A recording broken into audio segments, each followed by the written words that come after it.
मुस्तफ़ा सल्लल्लाहु अलैहि वसल्लम अपने सहाबियों के साथ खिताब कर रहे थे तो हुज़ूर पाक सल्लल्लाहु अलैहि वसल्लम ने फरमाया कि जन्नत में जो काले रंग के आदमी हैं वो नहीं जाएंगे।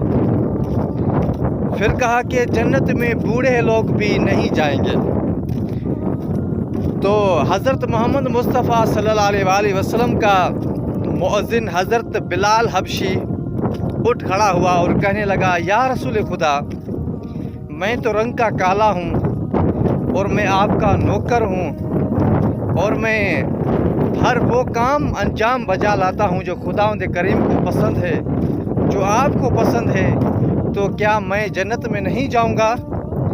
तो हुज़ूर पाक सल्लल्लाहु अलैहि वसल्लम ने मुस्कुराया और ये कहा कि तुम नहीं जाओगे, ऐसा नहीं कहा, बल्कि फिर से कहा कि जन्नत में काले लोग नहीं जाएंगे।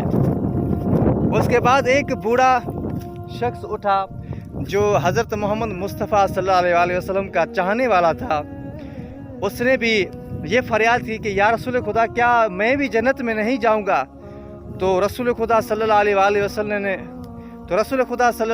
वसल्लम ने फिर से मुस्कुराया और कहा कि जन्नत में बूढ़े लोग नहीं जाएंगे।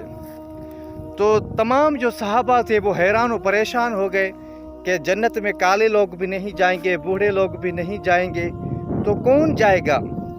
तो हज़रत मोहम्मद मुस्तफ़ा सल्लल्लाहु अलैहि वसल्लम ने फरमाया कि परेशान न हो, इससे ये मतलब नहीं है कि जो इस दुनिया में लोग जो काले रंग के हैं या बूढ़े रंग के हैं वो जन्नत में नहीं जाएंगे।